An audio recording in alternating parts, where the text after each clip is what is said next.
Hi, what's up everyone? This is Darren Ng from Fast Track Property. Today, I'd like to take a moment to speak to you about something that's close to my heart. During this period of the GE, there's been many issues that Singaporeans are facing and very concerned about, such as housing, rising cost of living, children's education, enrichment lessons, retirement, the next generation housing plans, and how they can continue to have a decent standard of living in the years to come.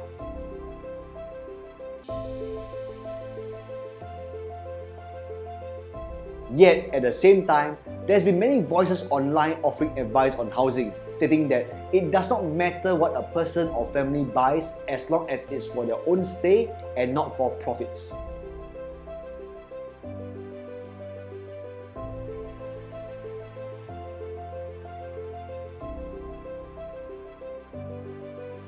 The question today is that true? Can we simply buy a property without concern if it drops in value in future because it's a home, it is not an investment, and it doesn't matter if I lose money? Let's explore further. In the past, back in mid-1990s, the average executive apartment would cost you about 150k, and at the time, the average household income was about 3,500. They will have CPF contributions of around $806 a month. After taking a loan of about 120k, installments was around $481 a month. So let's break it down. These owners at the time had the option of using their CPF to pay the installments fully with surpluses of about $3,900 a year, or they could choose to shorten their loan to 15 years to fully pay off their property as soon as possible. And there was a mindset at the time, right? Resulting in them having full CPF savings for the next 10 to 15 years, which would have accumulated to about $174,000 for the retirement years. Let us break it down even further. Let's calculate something that I call cost of housing.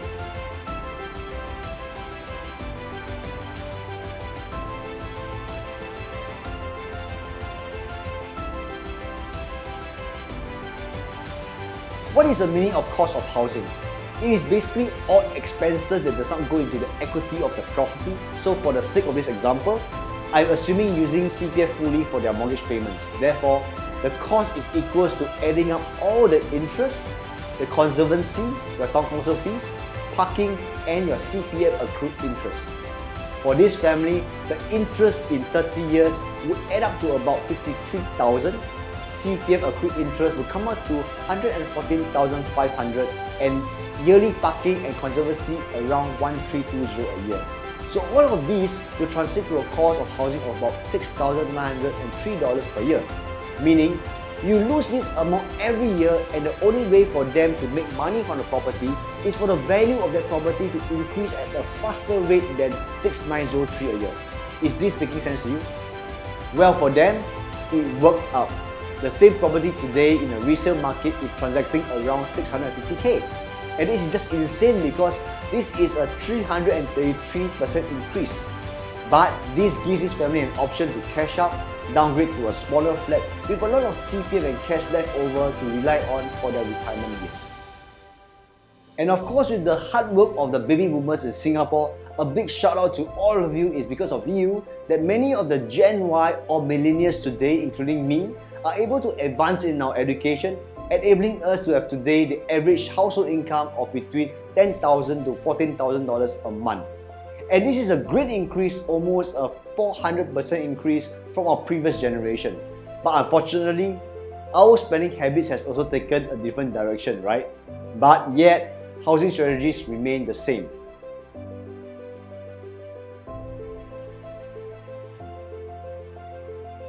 Let us now explore the family that bought over that property today. At 650k, the household income would be around 12k with CPF contributions of about 2,520 a month. After taking a loan of about 487,500, the installments would now be around 2,212 a month. So again, let's break it down.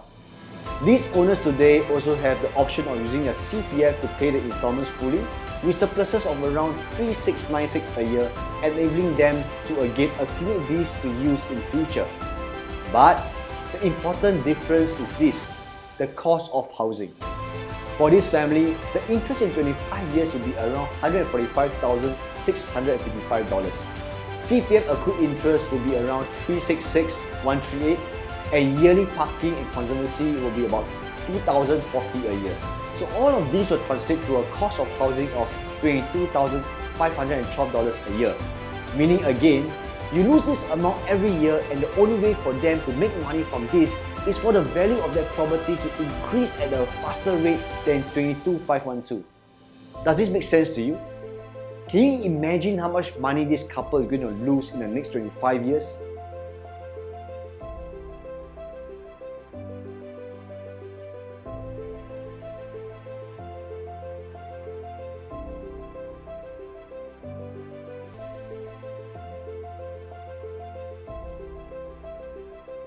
And guys, this too is translated to the private market. The only difference is that the household income is relatively higher, but so is the cost of housing. So at this point, many of you will be like, whoa, SingStars, right? You're not so accustomed to numbers. But no worries, play back this video or comment below and I'll reply you. And anyway, I do also deserve a like on the video, right? So help me smash the like button and remember to subscribe. So back to the question. Does it really not matter what a person or family buys as long as it's for their own stay and not for profits? To me, and I hope even to you, it really matters. Because we are working our ass off every day, putting up with office politics and at times being a hypocrite, responding to people we don't like. Come on, don't judge me, you know what I'm talking about, right? Missing out the milestones of my children, being away from my loved ones.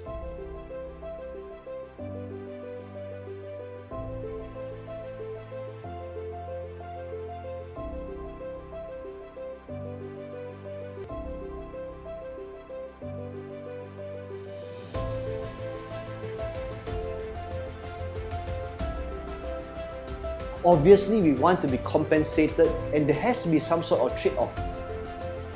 For you, you exchange your time at work, put up with all the pressure the company or bosses give you, and this exchange is with your monthly salary and yearly bonuses.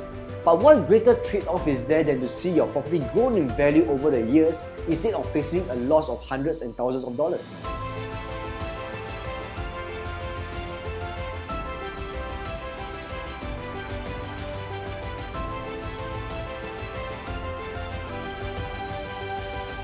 Therefore guys, it is time for you to be smarter with your property purchase. It is not wrong to start off with HDB, but have an exit plan. Calculate your cost of housing. Ask yourself if this property that you're going to buy, is it going to increase in value over the years, faster than your cost? Or is there a higher possibility that it would be the reverse before making that investment? And the best way, which I personally believe, and I've been advising all my clients, is rent where you stay, buy where you invest. Now, what do I mean by this? For the family who bought the property at 650k, instead of buying this property and have a high chance of losing value over the years, they could choose to rent a place that could cost them the same or even lesser than $22,512 a year, while enabling them to put their capital into properties that has a higher chance of capital appreciation in the next few years. Does this make sense to you? Because friends, when you reach your 50s, 60s, and look at your bank account and your CPF account and ask yourself, where has all the money gone? And start to blame and point fingers, but more often than not, it was your choice you made in housing that has gotten you where you are. Therefore, be smarter. Craft out a plan where your money can work harder for you.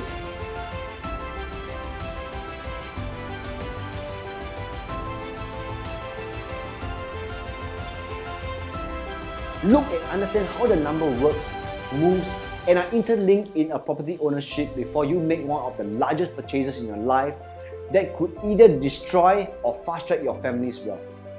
With that, I hope you enjoyed this video. Take care and speak to you soon.